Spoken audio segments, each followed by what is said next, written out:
Good afternoon. I'm sorry we were a little bit late. I was in the West Wing swearing in Tulsi Gabbard, and so I just came straight back here. So thanks for being patient with us with the delay. We're here today because we have filed charges against the state of New York. We have filed charges against Kathy Hochul. We have filed charges against Letitia James and Mark Schroeder, who is with DMV. This is a new DOJ, and we are taking steps to protect Americans, American citizens, and angel moms, like the mom standing right behind me, who you're going to hear from in a moment. New York has chosen to prioritize illegal aliens over American citizens. It stops today. As you know, we sued Illinois, and New York didn't listen. So now you're next. Millions of illegal aliens with violent records have flooded into our communities, bringing violence and deadly drugs with them. With me today, I'm so proud to be joined by Tammy Nobles. Tammy is an angel mom. Her beautiful daughter, Kayla Hamilton, was murdered by an MS-13 member in 2022. Kayla had just turned 20 years old, and she was raped and murdered by someone who should not have been in our country. Yet, he was released, flown to Maryland, where he committed this violent murder. I just want you to hear from, Tammy. Tammy represents not only herself and her family, but all of the great angel moms around this country who have suffered because of what the Biden administration did, and it is over. Thank you for having me here today and being able to share Kayla's story. Her murderer was able to come across the border knowing that he was flagged as an MS-13 gang member, and he had a criminal record in 2020 in El Salvador for illicit gang activity. He came over as an unoccupied alien child, saying that he was afraid of gang activity in his country. Health and Human Services called him a nice boy, and he showed age-appropriate behavior. That fell so wrong when he murdered my daughter. He ended up in Maryland, where he was able to rent a room in the same mobile home as her. We thought it was a legit company that were renting out these rooms, but it turned out that it was another illegal immigrant who owned these mobile homes. And he knew Walter from El Salvador. He knew him and allowed him to rent a room with my child. Kayla just turned 20 years old 3 days before she was murdered. Her murderer was only living there for 5 days before he viciously strangled her, raped her, and left her on the floor like trash and robbed her of $6. I have been sharing her story for over 2.5 years to bring change, because this should have not have ever happened to Kayla, and it shouldn't be happening to other families being hurt by the border. Homeland Security did not do their jobs. They did not check his background. You know, they did say that he was processed. So if they processed him, they knew that he was a gang member and still allowed him here. Health and Human Services did not verify the sponsor and allowed him to go with a sponsor that they don't even know if it was his cousin or his aunt. And he was able to leave the sponsor's house to go live wherever he wanted. And I am going to continue sharing Kayla's story to help save others and to bring awareness of what was happening under the Biden-Harris administration. And I'm so thankful for Pam having me here today. And I'm so thankful for the opportunities I got from Trump and any other platform, people who allowed me to share her story, because this is going to end. No other parent should suffer by having their child murdered by somebody that that shouldn't be here. And I'm gonna continue, sharing it, and for Kayla, and also for others. Thank you. And it's my understanding that he also admitted to other murders, correct? Multiple murders. He wrote a letter, and it was intercepted in jail that he committed 4 murders and 2 rapes. And that's who we were letting walk into our country. And that's why President Trump has directed this to stop. And if you don't comply with federal law, we will hold you accountable.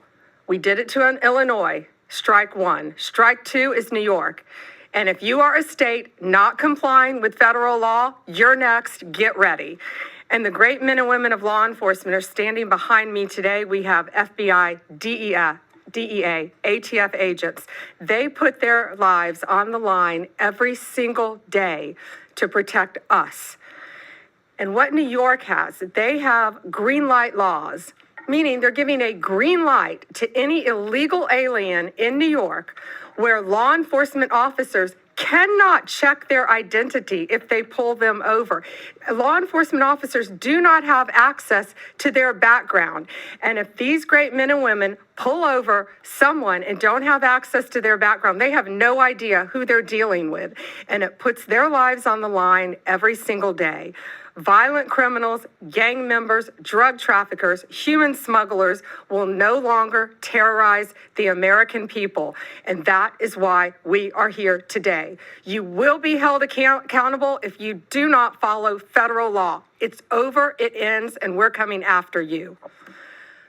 Questions? We have time for a few questions. David Spot with Fox News. Madam Attorney General, thank you and welcome to the Justice Department. Thank you. I have a quick on-topic and a quick off-topic question. On-topic, in your executive order, or in your orders on the first day you were here, you talked about working with the Justice Department, or these sanctuary cities, as you say, will be punished. Today you're putting people on notice.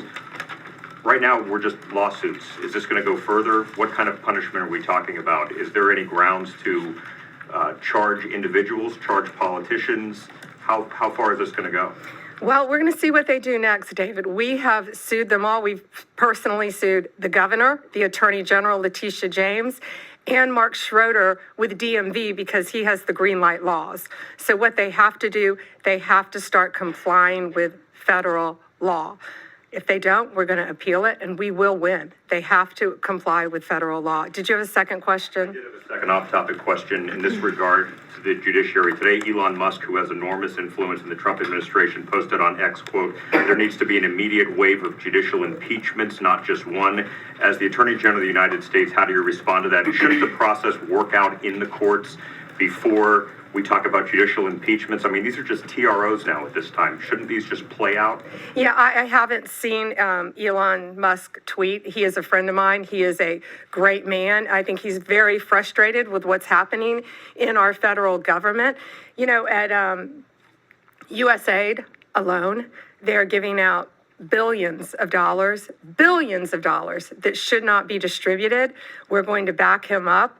We work our whole lives in this country, and we all pay taxes in this country. And for people to find out that $2 million is going to Guatemala for sex changes is outrageous. And we're going to back up Elon Musk every way we can. That includes lawsuits against these people who are doing that, and we will be successful. Do you have concerns about judicial impeachments? That's not going to happen now. We're going to look at everything. We're going to follow the law right now. We're going to follow the process. These are federal judges with lifetime appointments, but they will be struck down ultimately by the Supreme Court of the United States if the appellate courts don't follow the law as well.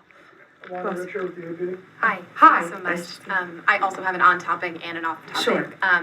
First of all, can you just briefly walk us through what the legal claims are you're making in this lawsuit? Yeah, absolutely. So the green light laws are that this is what the green light law says. It's a green light to illegal immigration, which says they can comply. That law is unconstitutional. They can't do that.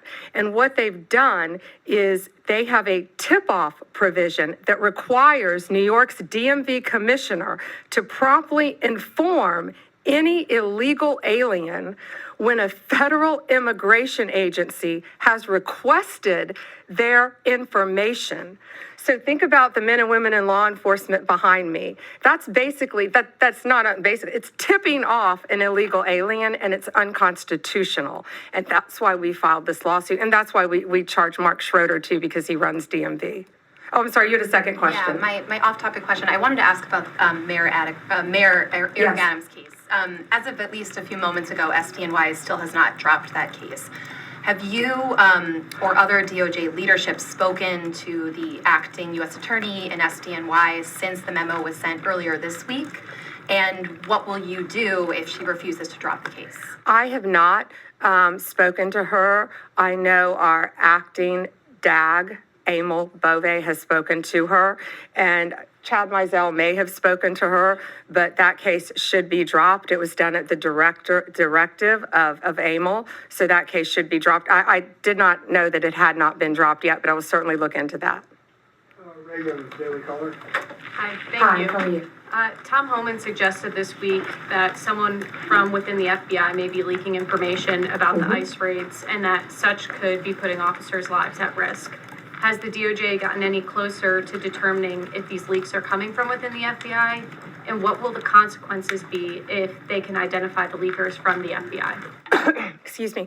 Well, first, I can't talk about anything that is ongoing, and that is ongoing. And it's really for the similar reasons of what I said earlier. The great men and women in law enforcement standing behind me today, they must be protected. And anytime anyone leaks or tips off anything regarding a pending investigation, that jeopardizes lives. You're telling a bad guy what's about to happen. It could jeopardize the lives of all the men and women in law enforcement. We will not stand for it. We will find you. We're going to investigate it, no matter what agency it came from. We don't know for certain. We have an open investigation, so I can't talk about it in detail, but we will do everything in our power to hold you accountable, and it is a crime. And you will be prosecuted when we find you. I got time for one more. Alana Austin, Newsmax. Hi, Madam Attorney General. Thank you so much for your time. I was also interested in hearing specifically what the interactions have been like with Mayor Adams. And I know he has a little bit of a different tone than some of the other Democrats out of the Empire State. And then also Denver Mayor Mike Johnston, because before the President Trump went back into office, he had issued some words about a potential standoff and then walked that back. So I was curious to see what things have been like out of New York City and Denver officials. Yeah, well, we're hoping that in New York, Mayor Adams is going to cooperate with us, with the sanctuary cities and the illegal aliens.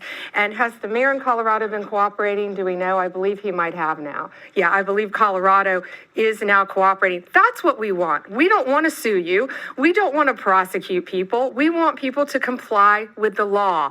This is very simple. An MS-13 member murdered her daughter. That's happening throughout this country. We have one angel mom is too many. And we have angel moms throughout this country who should not be going through this. Comply with the law. This is the last thing we want to be doing. We want to be out there, all of us, fighting violent crime. Yet we're fighting illegal aliens, and that ends, and it's going to end today. That's all we have time for, guys. Thank you. Thank you. Thank you all. Thank you. Thank you.